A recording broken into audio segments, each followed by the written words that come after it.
चलिए भाई, तो समांतर श्रेणी का ये वाला सवाल देखते हैं। ये सवाल क्या कह रहा है भाई? ये सवाल कह रहा है कि एक समांतर श्रेणी का पहला पद तथा अंतिम पद क्रमशः 7 और 49 हैं। ठीक, तो पहला पद यानी कि पहले पद को दिया गया है 7 और अंतिम पद दिया गया है 49, यानी कि इसको चाहे तो आप an कह लें और चाहे तो इसको आप l कह लें। ये दिया गया है 49। तो कह रहा था कि श्रेणी का पहला पद और अंतिम पद क्रमशः 7 और 49 हैं, तो a बराबर 7 हो गया और an बराबर 49 हो गया।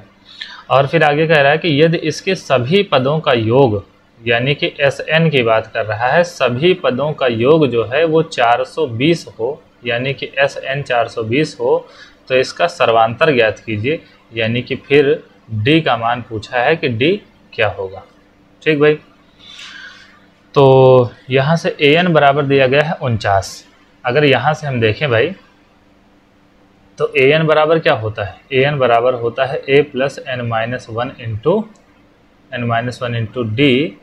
अब यहाँ से an का मान दिया गया 49, तो यहाँ 49 रख देते हैं, और a का मान दिया गया है 7, तो ये 7 हमने रख दिया, और प्लस n तो हमें पता है नहीं, तो n को n-1 ही रहने देते हैं, और d भी हमें नहीं पता है।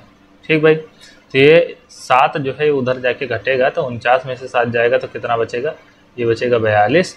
और अगर हम भाई d का अंदर गुणा करवा दें तो ये कितना हो जाएगा? ये हो जाएगा nd माइनस d, और ये हो जाएगा समीकरण नंबर 1। ठीक, ये हो गया समीकरण नंबर 1। और दूसरी बात, Sn बराबर 420 दिया गया है, तो यहाँ से हम क्या कर सकते हैं भाई?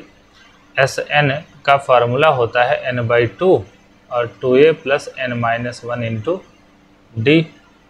ठीक, ये होता है। और यहाँ पर चाहें तो Sn का दूसरा फार्मूला भी इस्तेमाल कर सकते हैं, क्योंकि यहाँ श्रेणी का अंतिम पद हमें पता है, तो हम फार्मूला इस्तेमाल कर लेंगे a प्लस l वाला।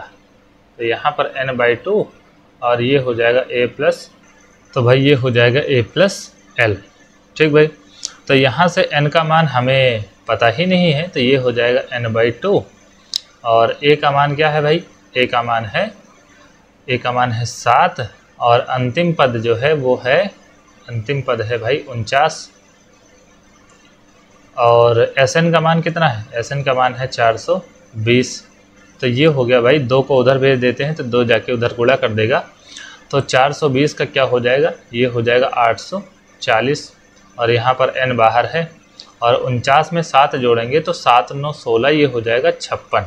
ठीक, अब इसको अगर हम भाई 8 से काटें, ये हो जाएगा भाई 840 बटा 56। तो इसको अगर हम 8 से काटें तो 8 एक कम 8, 8 पंचे 40, और ये हो जाएगा 8 सते 56। अच्छा, ये 15 नहीं होगा, ये होगा 105, क्योंकि बीच में, तो ये 15 नहीं होगा भाई, ये 105 होगा। फिर 7 से इसको काटेंगे तो 7 एक कम 7, 7 25 35, तो n का मान कितना आ गया? n का मान आ गया 15। तो अब n का मान समीकरण 1 में रख देते हैं। ठीक, तो n बराबर 15 समीकरण 1 में रखने पर, तो रख देते भाई n बराबर 15, तो ये हो जाएगा। और चाहे तो भाई यहाँ से हम क्या करते हैं कि ये ऊपर वाला जो है इसी को मानते हैं समीकरण नंबर 1, या फिर इसमें क्या करते हैं, ये जो d हमने अंदर गुणा करवा दिया था इसको गुणा नहीं करवाते हैं, और ये रहेगा भाई n-1 इंटू d, और यही रहेगा समीकरण नंबर 1। अब यहाँ पर अगर n बराबर 15 रखेंगे तो ये कितना हो जाएगा? ये हो जाएगा, n का मान 15 है तो n-1 कितना हो जाएगा? 14 हो जाएगा, तो ये हो गया 14d। और 14 से अगर हम काटें तो 14 एक कम 14, 14 तिया 42, तो d का मान कितना आ जाएगा? d का मान आ जाएगा 3। ठीक, तो d का मान पता चल गया 3 भाई।